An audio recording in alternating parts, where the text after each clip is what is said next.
they say, for the more things change, the more they stay the same. Ain't that a shame? I've been good for some time. I'll be lying if I said that you ain't on my mind. Trying to give it some time. Feeling like I'm running away. Never had the chance to say I can say that loving you is easy. I don't need to prove a single thing. Somewhere along the way, I guess you got under my skin. I put all my cards out on the table. You ain't ever gonna show your hand. I would rather hold you close than try to understand.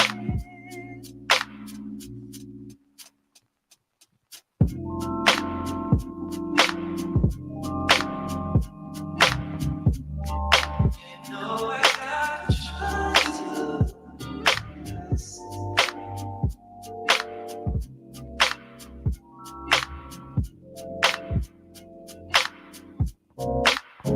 Morning suns, morning high.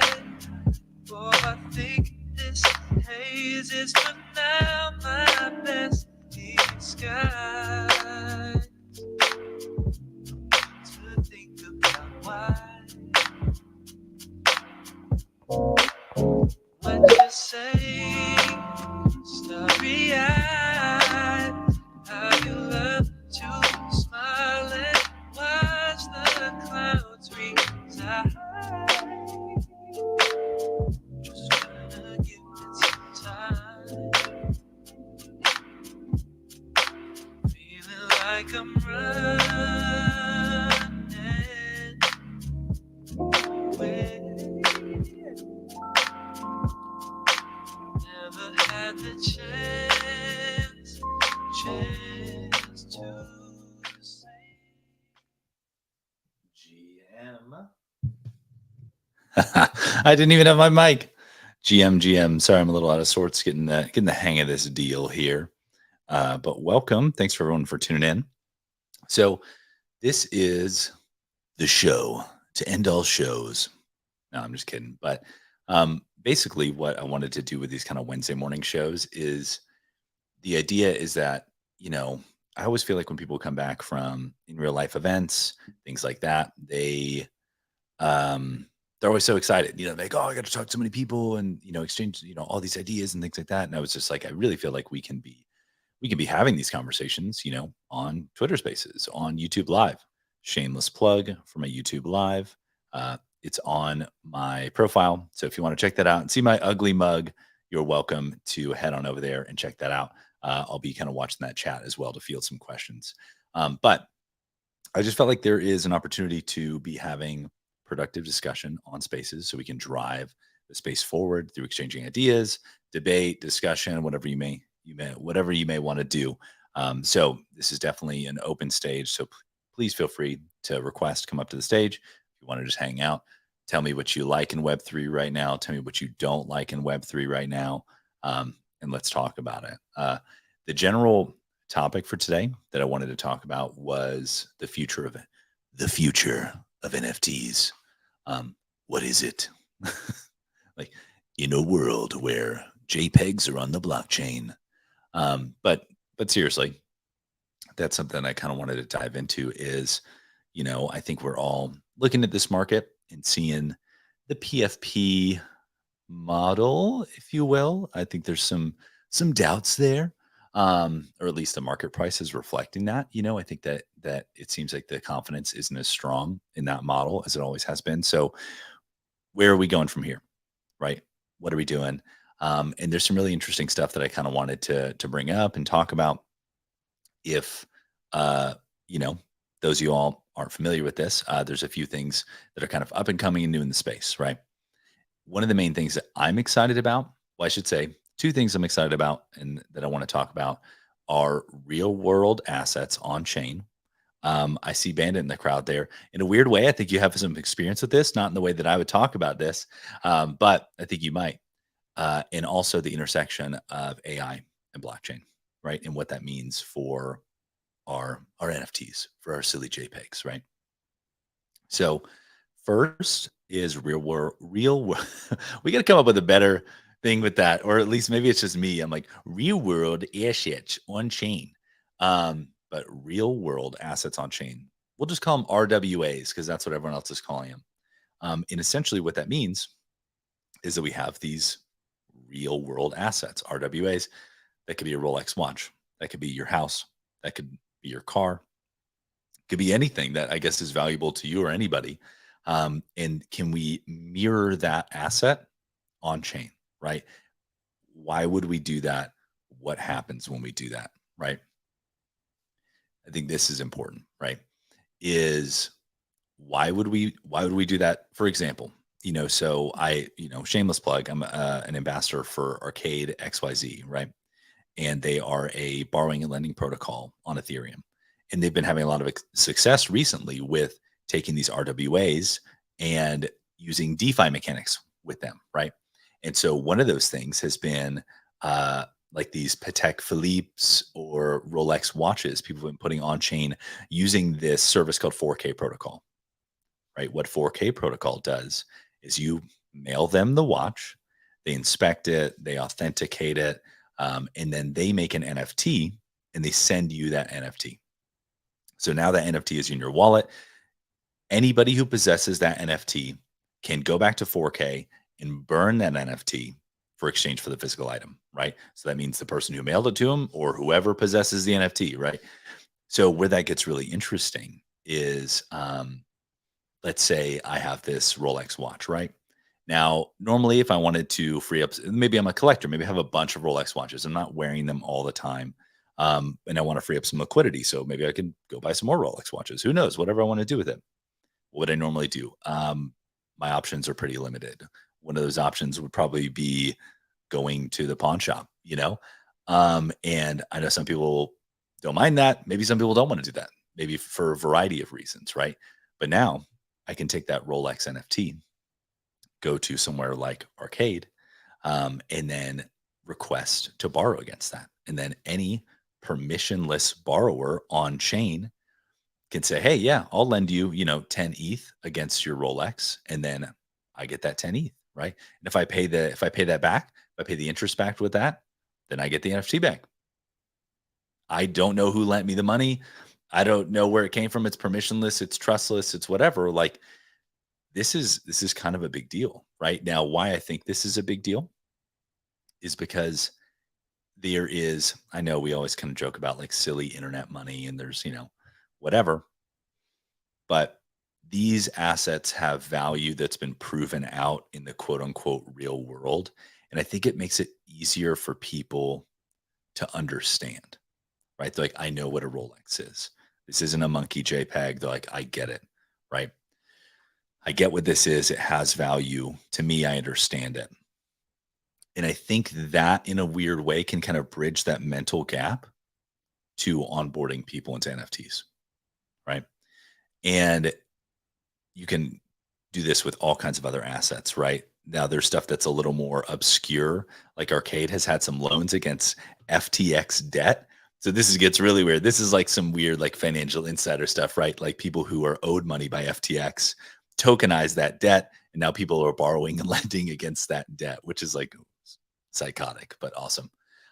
Something that's maybe a little more clear, something that's a little more of that real world asset, would be there's another company called Fabrica Land, and what they're doing is they're tokenizing land, right?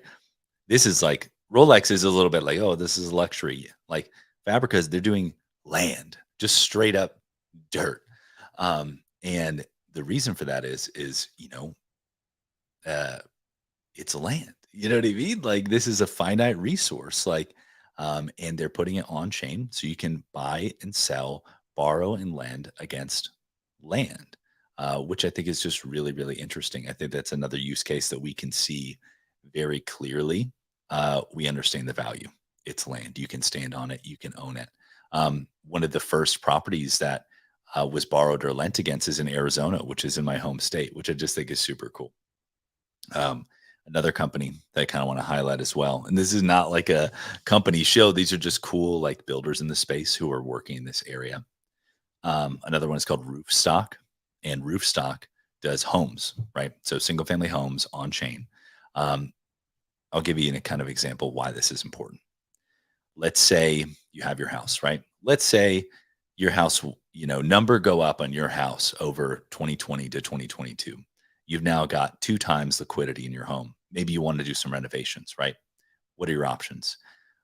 You could do a cash out refi.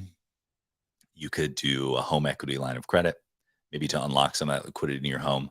So you got to go to your bank and say, "Hey, I got this house." And they go, interesting. All right, we're going to appraise that house." And 8 million documents, and 45 days later, you get some money, to do what you want to do. That's really cool that you have the option to do that. Now, on chain, you've got your house. You go, I've got this house. I can still get it appraised, and maybe that appraisal can be put on chain. I can get that done relatively quickly. Now I can take that appraised house on chain, go to an on chain lender and say, "Hey, I want to borrow this amount," you know, and I have, if a lender accepts those terms, I have that dollar amount in my wallet in like moments instead of months, right? That is absolutely game changing. And maybe I don't want to borrow 100,000, 45,000 against my home. Maybe my water heater broke and I don't want to spend my cash, and I need a grand, you know? Now granted, do you want to theoretically put your whole house up for risk for a grand? Probably not. So you can decide what your risk tolerance is for that. But if you know that you can pay it back and it makes sense for you, then that's an option. I mean, I think there's so much stuff there that I think this is going to help fuel the next round of NFT success, right?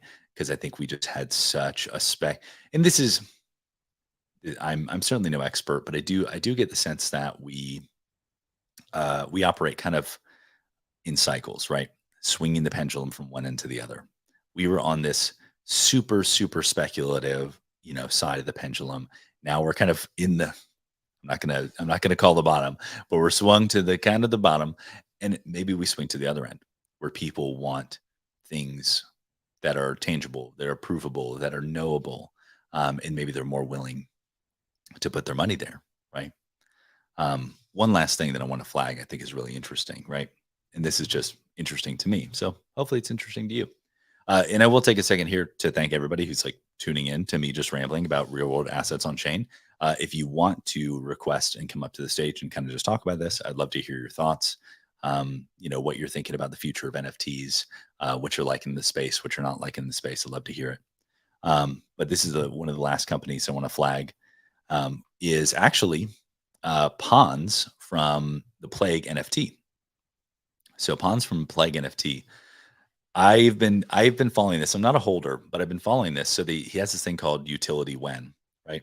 And utility when, I didn't know what it was. I don't know. Maybe people were in the project knew what it was, but he's been kind of teasing like, okay, so come as of yesterday, which would be in like August 1st, I'm wiping this Twitter account or X account. I'm wiping this account. It's not going to mention NFTs at all. It's going to be something totally different. And then so I saw like a post roll across my timeline, and it says like makingcoffee.com, but it had the same like design aesthetic as utility when, and I was like, what the hell is this? And I clicked on it and I was like, oh shit, like this is what he launched. And at first I was like, no, oh, this is so bad. Like I was very concerned. Ipan seems like an incredibly intelligent guy, so I don't think he would do anything like without calculating it. But I was like, oh, I don't know how the market's going to respond to this. Like, you go from like, and I mean, and he did exactly what he said he was going to do. So I guess you can't really like sweat him for that. But it just goes from like an NFT project, quote unquote, to like, we're selling coffee, baby. And it's like the least sexy thing on the planet. I actually made a tweet about it even before this announcement came out and said, like, this is Pons pitching when utility. And it was a picture of Ben Wyatt from Parks and Recreation. There's this scene where he pitches this company to a VC investor. And it's like, he's like, it's an intermediary for dryer cleaner chemicals. He's like, there's a gap in the market where we can make a fraction of a profit if we sell the dryer cleaning chemicals to the dry cleaners. Like, and in the scene, Aziz Ansari is incredibly bored and he's like, boring. And I was like, this is what Pons is doing. Like, he's totally doing that. And so essentially, makingcoffee.com, I guess is what it's called, is going to create a quote unquote coffee community, like kind of, I guess, starting in El Salvador. There's Bitcoin involved with the Chivo wallet. Apparently, they're talking with the like Department of Agriculture in El Salvador. So it seems like it's like relatively well, planned out. But the part that's really interesting to me, besides the fact that I love coffee, which I'm going to go ahead and take a sip. For those of you who are tuning into the live stream, you could have just seen me take a sip of coffee. But the part that's really interesting to me, so, and I think this is kind of cool, right? So Pons basically had this problem. He's like, okay, so we want to basically put coffee inventories on chain so we can track them from, because it's all coming to me now. I'm actually kind of piecing together as I'm talking about it. Like, because I'm a little bit of a coffee nut. So there's always been this concept of like fair trade coffee, that you kind of track it from source to cup and you make sure that everyone along the way is getting paid a fair amount, because coffee can be very extractive to like communities and take advantage of people, in communities and cultures who maybe, for a variety of reasons, maybe they don't have the technology, they don't have, they're oppressed, whatever, they get taken advantage of. So the idea is that you track coffee from the farm to cup. And so Pons is saying that the blockchain is a great tool for doing this. You can track each transaction all the way up. Now, he also is saying that using whatever tech they're building, you can like tip the farmer directly or give them a comment on chain or some other stuff like that. It seems really interesting, right? So it's building a quote unquote coffee community. But that to me is like, this is where I do think it's a bit genius, right? So he has this making coffee company, but then there's this thing called When Swap, which launched simultaneously. And he kind of like mentioned it. He's like, this is kind of the second part of the business. Like, we're launching this because, we needed to solve this kind of tokenized inventory problem. This is why this is big to me. So it launches this kind of software as a service company on the side, which will probably ultimately make more money than the coffee, to be fair, that handles inventories on chain, which this is some of the things that like companies have talked about for a long time. Like, that is one of a great use case for the blockchain. Like, oh, what if we could track inventories on chain, handle supply chains, logistics, whatever, but no one's really built that product, right? WenSwap potentially is that product for tracking inventories on the blockchain. I don't know if it's Bitcoin or Ethereum. You mentioned Bitcoin and when utilities. I'm not sure how that works out, but here's where this kind of falls into the real world asset future of NFTs. If you tokenize your inventories, then you can use DeFi mechanics on your inventories. Imagine you're an Amazon reseller and you have this inventory that's kind of just sitting. Maybe it's not selling, but it has value, but it's just taking up space in your warehouse, right? Well, what if you want to buy some new inventory, some new product? And you have this inventory that's just taking up space. Right now, all it's doing is collecting dust and costing you money. But what if you could borrow 40% loan to value on that inventory? Because now that pallet of inventory, that block of goods is on chain, right? So this is where it gets interesting. Yeah, you can borrow and lend against your inventory to free up capital for capital costs. Like, I think just the layers of this stuff is going to be really interesting. Oh, Santiago, got your comment on YouTube Live. Thanks for saying It's an excellent live stream. It's my first one, so I apologize if there's like a little bit of lag there, trying to solve that, figure that out. But we're just doing it live, figuring it out, building in public, if you will. So this when swap thing, I would keep your eye on that. I know that there is some connection. A lot of people are asking, like, so what's the connection to the utility when token to all this stuff? I think there's some connection there to that when swap. There's different like ownership levels. I want to dive into it more before I speak on it. But I would keep your eye on that. If I were you, keep your eye on when swap because that could be big. So that's kind of my like, I wouldn't say, I'm not going to say this is my thesis on the future of NFTs because it's just one real area that I'm focused on right now is this area of real world assets. Because I think that it's so tangible that it makes sense. Like if you're anything like me, like you, I haven't texted my brother, my friends about Web3 or NFTs in a long time, right? There is no way in the hell I am onboarding anybody to this space. There's a couple things that I have texted out in the past couple months. One has been LinksDAO, because LinksDAO has just been like, they've transcended the blockchain and they've just become like one of the best golf rewards programs, period. Right. So I have all my buddies play golf. I don't because I guess, I'm not cool. But I'm like, you guys really should get a LinksDAO pass, not the NFT one, just the regular one. Just get the pass. The discounts are so good. And I have no problem shilling that to normies. Second has been these real world asset watch loans on chain because I'm like, check this out.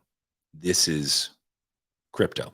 And they're like, oh, that's interesting. So I don't have to like go to the pawn shop if I want to borrow, money against some kind of like valuable thing I have. I'm like, yeah, oh, that makes sense. Right. And that's like that mindset shift. And like Coinbase is trying to do a similar thing where they're like banking needs an update, right? Because like banking sucks. It's the worst. Everything about it is terrible. Like the fact that I like a wire transfer takes 5 days is like almost criminal. Like it's just like, or like 3 to 5 days, like that's ridiculous in this day and age. And the fact that banks are just like basically faxing forms back to each other and be like, you got the money, you good for it? All right. Like it should be on the blockchain. Banking needs an update. And that's like no duh. Right. I think these kind of real world assets, similar vibe. So I have no problem shilling that to family and friends. So that's kind of my take on real world assets, where I think it's going, the future of NFTs in that regard. I would love, to hear what anybody has to say about that. So please feel free to request and come up to the stage. If if it's early in the morning and, you haven't had your coffee yet, and you just want to listen, that's cool too. I will keep on rambling. No one can stop me. But like I said, please feel free to come up. So next thing that I want to talk about where I feel like the future of NFTs is going is the intersection of AI and NFTs and the blockchain, right? I think this is important if you're kind of trying to look around the bend, see what's coming next. I don't want to say like, this is the alpha. But this is the alpha. So a lot of people have been like, they get it. They're like AI, we get it. It's insane, right? ChatGPT, Mid Journey, anything around that. They're like, we get it. It's the future. We get that like aliens landed and we're like using advanced alien technology. Thanks U.S. government. This stream is not brought to you by Topo Chico, but it's delicious. So AI and the blockchain, right? So a lot of people are kind of struggling to wrap their heads around like, okay, I get that there's probably some connection there, but like, what is that connection? And so maybe I can kind of like paint a picture. I can draw an analogy, if you will. I think a really good example of this right now is a company called Parallel TCG. So that's Parallel Trading Card Game. Once again, not a shill or a sponsor, but I do own the tokens. Disclosure: I own some cards because we like the cards and they're good. But what Parallel TCG is, it's a trading card game similar to like Hearthstone, Magic the Gathering, Pokemon, Yu-Gi-Oh, but it's on chain. Santiago, I see your message in the chat asking to talk about Doodles times camp. So yes, we'll absolutely talk about that in just a moment. So thanks for asking. Um, you know what, Santiago? Fuck it. You asked, and so I'm going to talk about it. We'll come back to AI. We'll come back to AI and the blockchain. Why not? You had the wherewithal to ask, so I will absolutely answer that. So what are my thoughts about doodles and camp? And I mean, to be fair, I think this kind of is on topic in a way of like about the future of NFTs. So doodles and camp. It's going to be really interesting, because I think that's another one too. So we have like these like RWAs, real world assets, AI in the blockchain, and then I think a lot of people can agree that any of these projects that want to achieve escape velocity of like being a global brand, achieving brand recognition, stop minting collections to be extractive of their only collector fan base, they have to go outside of Web3 and achieve like success on a broader level. I think that's what Doodles is aiming to do with Camp. You know, um, there's, gosh, I have a lot of thoughts about it, so I'm trying to collect them. I may be being overly bullish here, but I think there is an intersection that's happening that may be just really timely and beneficial for Doodles. I see a couple of kind of macro trends happening that are kind of converging on the Doodles and camp activation that may be really beneficial for Doodles in the long term. And I'll tell you what I mean. Um, so I am, unashamedly, I don't know if I'll call it a Disney adult, if you will. My wife's the real Disney adult. I just married her, and now I've been converted. But one of the reasons that I really like Disney is not because of like, I mean, there's nostalgia, things like that. But I've always loved entertainment, movies, things like that. Um, special effects, VFX, set design, production, all that stuff's always been really fascinating to me. And so when I go to Disney, the thing that I get fascinated by is the ability to create these, you know, walkable sets, these experiences, these rides, these shows, like that stuff is really interesting to me. I really love the details. I'm like a little nerd. Like if I'm in the line and I'm looking around, I'm looking to see what parts they use to build. Like at Star Wars, I'm like, oh, that's just a piece of conduit from Home Depot, but they painted it and da da da da da. Like, and so I really like that stuff's really interesting to me. But I say that because I think what Disney has realized they have, a bunch of parks. Um, but they're limited to the size of their parks, and they recognize that people have to travel to the park and do a thing, and that's a whole thing. So I think, and I'm speculating here, that they are experimenting with a lot of ways to have experiences occur outside of the parks. And I think they're A/B testing, to be fair, because this is something that I think is really interesting. So my brother recently went to a Disney virtual experience, and I never heard of this before. So he's in Tennessee, and so they took their little daughter, my niece, to this Disney experience, and if any of y'all have seen the like Van Gogh immersive experiences or those other artists that have the immersive experiences, they are just a big box room where they just project things on the walls, like art and things like that. And it's kind of, music and it's that whole thing. So Disney did the same thing with like Little Mermaid or something. There was just kind of classic Disney songs. And I never heard of that before. And I was like, oh, that's really interesting that they're doing that because I hadn't heard of that before. And then we look at camp.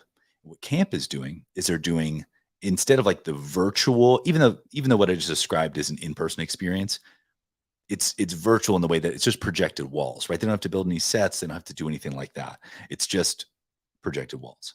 What camp is doing is essentially a almost like a minimum viable product for like a ride, if that makes sense. Like they have to build a set and it's super immersive and it's this retail combo experience. And if you've ever been to a Disneyland, the stores are already this kind of like immersive retail experience. And so it's just pushing that to the next level, right? So we have Disney A/B testing experiences outside of their parks, right? So you have that. So I apologize if I'm like being overly bullish and a little bit of a conspiracy theory here, but this is just kind of the trends I see emerging here. So we have Disney A/B testing experiences outside the parks. We see basically the death of the American mall, right? Retail is going through this weird kind of awkward phase where Amazon's dunking on in-person retail And retailers are trying to figure out where they go from here. And a lot of what retailers are leaning into, at least what I'm seeing success in, and this is anecdotally, is experience. They make their store a destination that you want to travel to. You can't get away with being a Macy's anymore. Like, it has to be a destination people want to go to. In my town, there's 2 malls. There's kind of like the mid-tier mall that, is mid-tier. And then there's the destination shopping experience, Scottsdale Fashion Square, Gucci, Prada, Versace, all these stores, but they turn it up to 11 because they know that you can go online and buy their stuff. So what is going to get you out of your seat and bring you to the store, right? So we have Disney A/B testing experiences outside of the park walls. You have retail going through this kind of like awkward phase, and then I think those are the main two trends that I was seeing. And then obviously like digital goods, which is kind of more of our thing. And so I see the Camp Doodles activation being at the intersection of kind of these macro trends. Um, and it could be a hit. Like, that's the thing. It's a risk. Doodles has said it from the jump. Like, they're in a hits business, and any NFT project is. And if they're telling you any different, besides like utility when, they're lying, right? It's all a gamble. It's like making a movie. Movie studios, they're like, all right, we're going to plunk down 150 mil on this thing. We're betting it's going to be a hit. It's a bet. Some movies flop, some movies succeed. So Doodles is banking on a hit. And they're doing it in a way where they're not spending the entire treasury on one hit, right? A lot of people may be saying, why isn't Doodles doing more? It's like, well, if you're going to try several experiments at hits, like, you gotta have the runway to do it. So Santiago, to answer your question, it is a risk what they're doing. But I will say another piece of information that I've ingested is there's a guy, his name is John Rogers. He's at Van_Falk, Falk on Twitter. He was a head of experience at Disney or some kind of C-suite exec, big wig, really, really intelligent guy. He's been in the, entertainment industry for a long time. He looked at the, illustrations of the camp activation that were kind of getting laid out, like, here's what it's going to look like. And he, from his experience, he's like, if they can execute to what they've said they're going to do on these activations, it's going to be really incredible, And so I take that, with a grain of salt, and I hear that and I go like, okay, this guy's bullish on it. Like, I'm no expert, I shouldn't be one to fade it.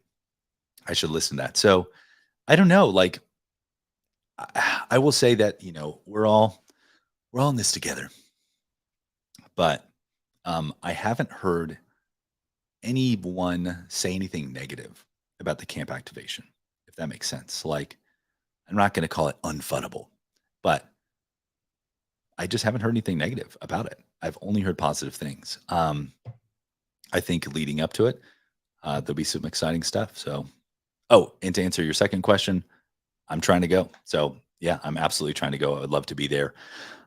So we will see. Hopefully, fingers crossed, I'll get the opportunity to really create some content there and bring some cool stuff to the community. So that is my spiel on camp. Let's see. Okay, so moving back to AI in the blockchain, and don't even get me started on doodles in the blockchain and AI, but AI in the blockchain, right? That's where I think that is another important area to discuss.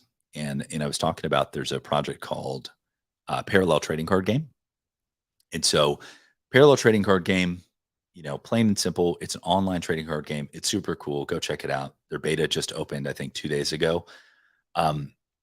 They are doing Web3 gaming, right? They're going to be a monolith. Watch for that. Just watch it.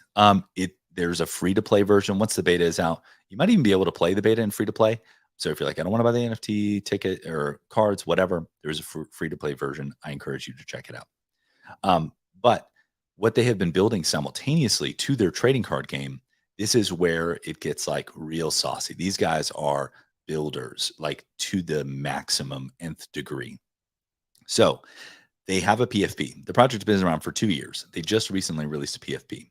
They're super cool, 3D, incredibly high fidelity 3D asset characters, right? And they're also, forgive me if I say this incorrectly, they're like in Unity or Unreal, one or the other. So these assets could be just ported into a video game, and they've showed examples of what that looks like, and it looks awesome.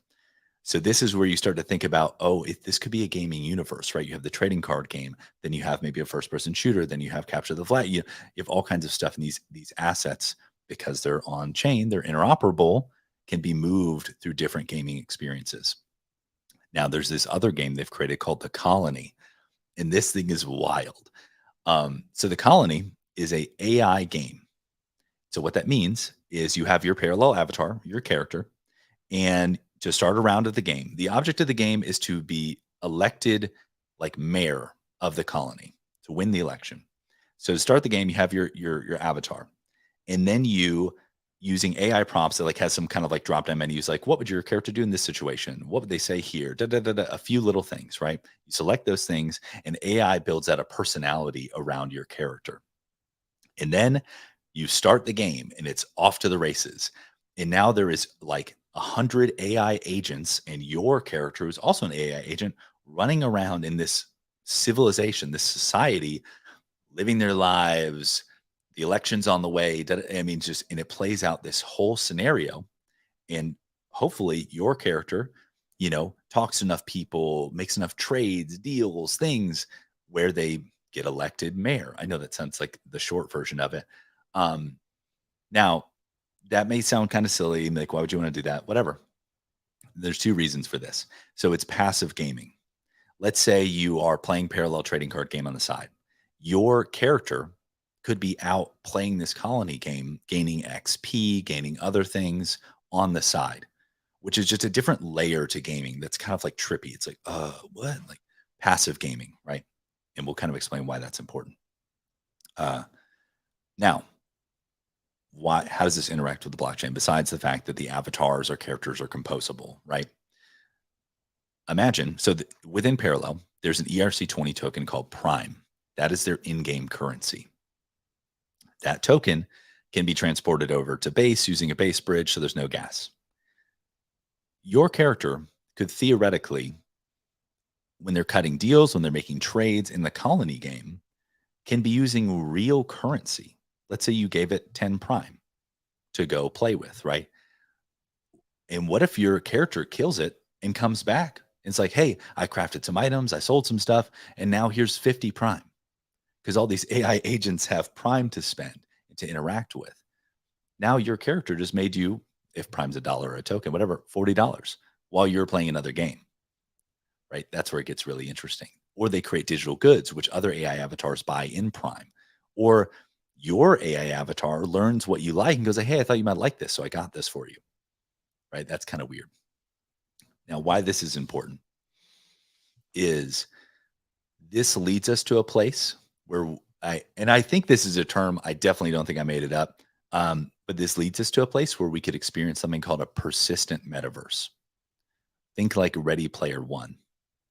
But Ready Player One had a bunch of players, right? And this could certainly be the case. But imagine a world where instead of players, you have NPCs. But instead of NPCs that are non-player characters, and I stole this term from Benny Yang from ERC 6551, they're networked player characters, right? So they're networked in the way that they're all on chain. So every action that these NPCs take, every conversation, every item they buy, sell, make, exchange is all an on-chain transaction that creates an ever-growing and broader story that's recorded on a ledger, which is a feedback loop, which feeds back into the AI learning model, which deepens the richness of the story and understanding. So what does that look like besides a bunch of random buzzwords, right? And this is something I've talked with people on the Doodles team about, just riffing, not anything serious. But I've said, okay, so what if there was a Doodleverse, right? Think AI powered Tamagotchi on steroids. You just got home from work.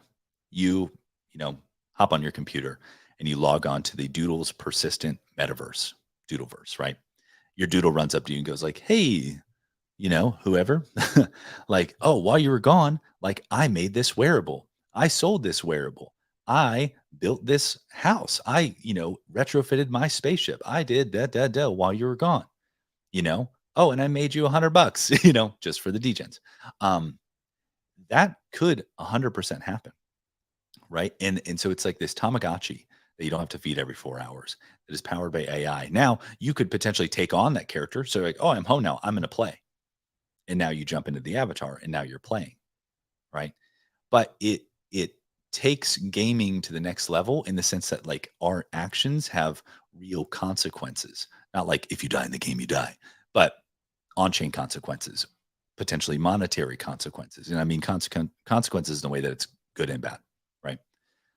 So this intersection of AI and the blockchain could 100% converge in this way, right? Um, yeah, and there's just so many opportunities there. Like, something that Julian from Doodles has talked about is they want your doodles to appear in your everyday life, right? And so this is where you start to see this kind of come together. Imagine you go to Starbucks and you order your coffee and you sign in with your doodle or pay with your doodle. Now your doodle is dancing on a screen on the espresso machine or behind the wall or something like that. Shit. Maybe your doodle learns your habits and it orders your coffee for you ahead of time. You know, I know I'm just 100% speculating the future, but I think that if you're here in the space, you probably are a little bit of an early adopter, maybe have a little bit of willingness to be a little visionary. And we see how rapidly these things are escalating. This technology is escalating. So I really don't think that it's crazy to think about. So all that being said, my crazy diatribes.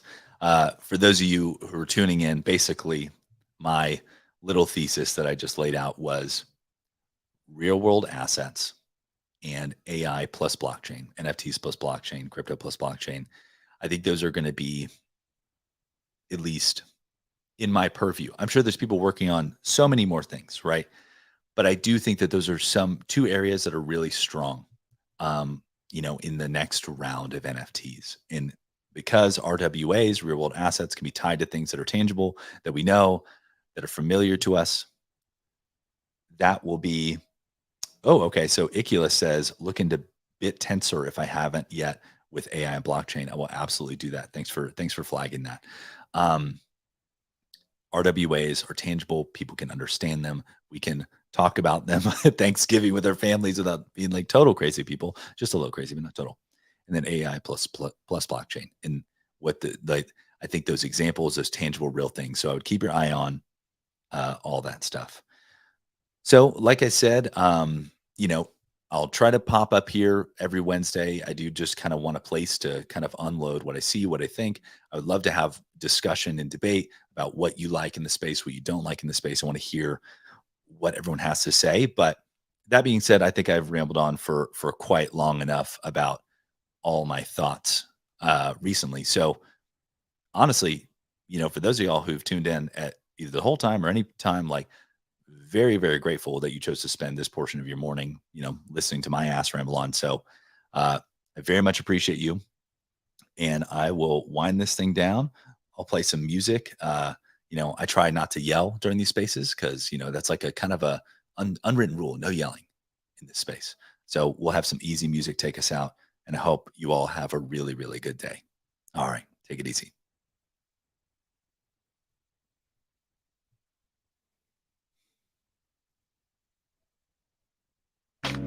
I don't need to prove a single thing. Somewhere along the way, I guess you got under my skin. I put all my cards out on the table. You ain't ever gonna show your hand. I would rather hold you close than try to understand. I put all my cards out on the table. You ain't ever gonna show your hand. I would rather hold you close than try to understand. I I can say that love